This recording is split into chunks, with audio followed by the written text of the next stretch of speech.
125 unit बिजली free हुआ, 10,000 रुपये जीविका दीदियों को जिस तरह से मिला, तो क्या लगता है कि इससे कितना इफेक्ट पड़ेगा? सबसे पहले तो मैं आपको बता दूं कि सरकार 125 यूनिट जो बिजली फ्री की, वो किस तरह फ्री की, किसके दबाव में फ्री की, ये जनता को जानना बहुत जरूरी था। जो हम लोगों ने, हमारे महागठबंधन के जो भी वर्कर थे, हर गांव टोला मोहल्ला में जाकर के बताने का भी काम किए।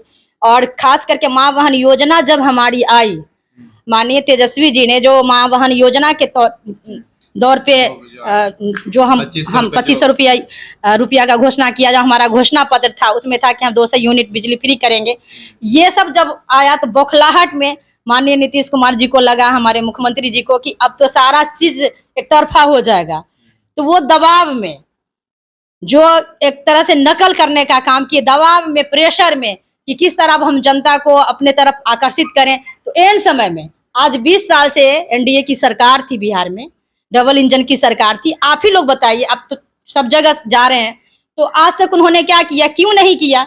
एक तरफ अभी दबाव में आप 125 यूनिट बिजली फ्री कर रहे हैं, एक तरफ तो आपने स्मार्ट मीटर गांव तक लगाने का काम किया, जिसका भी हमारी क्या कहते हैं, जो महागठबंधन के कार्यकर्ता थे उनके बैनर तले हम लोगों ने विरोध प्रदर्शन किया कि स्मार्ट मीटर नहीं चलेगा, स्मार्ट सिटी नहीं चलेगा, स्मार्ट गांव चाहिए, स्मार्ट गांव बनाइए। आप सरकार में आप स्मार्ट गांव की बात करिए, स्मार्ट मीटर अभी नहीं चलेगा गांव में।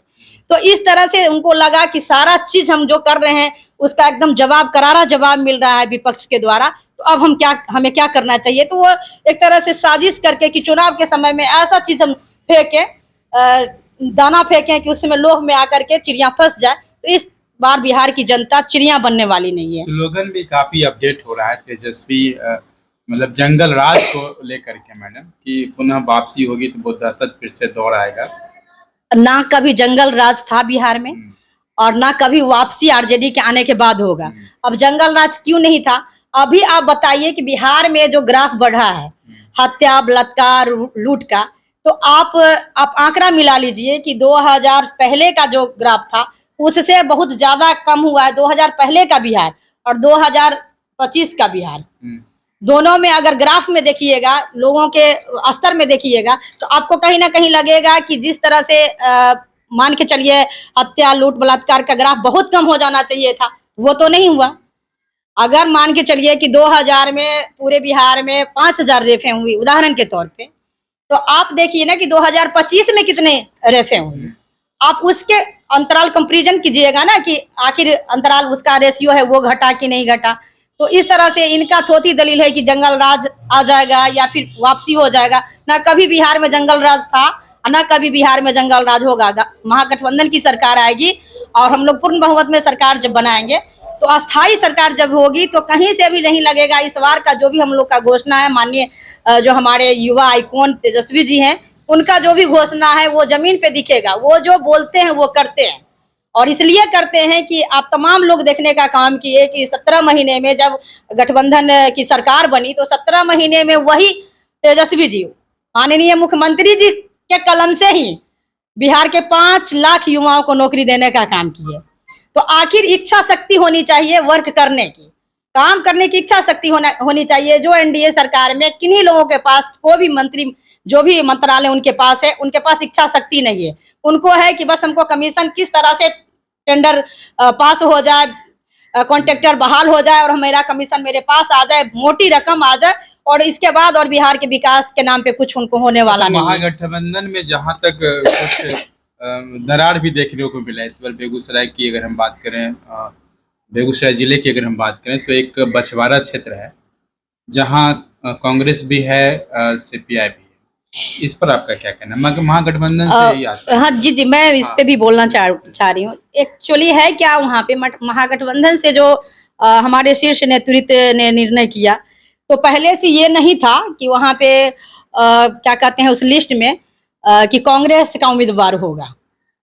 तो जो जहाँ तक हमारी अपनी जानकारी है, तो इसके आलोक में मैं रखना चाह रही हूँ कि इसके बाद जब सीट शेयरिंग की बात हुई, सीट साझा करने की बात हुई, तो उसमें आया कि सीपीआई के उम्मीदवार होंगे।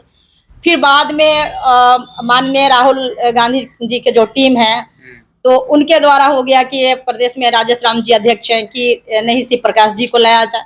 तो फिर पहले शिव प्रकाश जी की घोषणा हो गई, और इसके बाद पुनः फिर महागठबंधन से क्या कहते हैं अवधेश राज जी की घोषणा आई। तो हमारे जो शीर्ष नेतृत्व हैं आदरणीय तेजस्वी जी, तो वो क्या कहते हैं फ्रेंडली फाइट की बात करते हैं कि चलो अगर दोनों है तो जनता को निर्णय करना होगा कि हम किसके साथ रहेंगे। और महागठबंधन के कार्यकर्ता कमोबेश माइंड मेकअप कर लिए हैं कि हमें ये सीट भी हासिल करना है। तो अंतोगत वो आप देखेंगे, समय बहुत नजदीक है, 4 तारीख तक स्पष्ट फिगर आ जाएगा कि महागठबंधन में वोट किनके पक्ष में जाएगा और कौन लोग वहां से चुनाव जीतेंगे। नहीं है, महागठबंधन का लीडर किसे मानेगी जनता? आपको क्या लगता है, किसे मान रही है जनता, किसे मानेगी? ऐसे अगर मेरी अपनी राय लीजिएगा तो देखिए हर सीट पे अपनी अपनी उम्मीदवारी है। हम तो मैं व्यक्तिगत मैं ये कहना चाहूंगी कि हमारे अवधेश बाबू भी हमारे माननीय लीडर हैं, लोकसभा चुनाव लड़े, लोगों ने बहुत अपेक्षा करके उनको वोट किया, वही बछवाड़ा से ही आए, बहुत सारे लोग थे। अभी अगर हम लोग माने तो गरीबदास जी भी यूथ हैं और अभी का जो क्या तय करेगी जनता चूंकि मैं तो वहाँ की वोटर नहीं हूँ, लेकिन मैं जनता से अपील जरूर करना, मैं जनता से जरूर अपील करना चाहूंगी कि आज का जो भविष्य है, आज का जो दृष्टिकोण है लोगों के पास, वो दृष्टिकोण अपने नजरिया से देख करके आप महागठबंधन को मान करके अच्छे उम्मीदवार को वोट करें। मानेगी दोनों लोग महागठबंधन से, जनता किसे मानेगी, ये सवाल ये जनता को तय करना पड़ेगा। अगर हम प्रदेश के लीडरशिप है तो हम कैसे बोले आपको कि जनता अवधेश राज जी को मान ले या फिर गरीबदास जी को मान ले।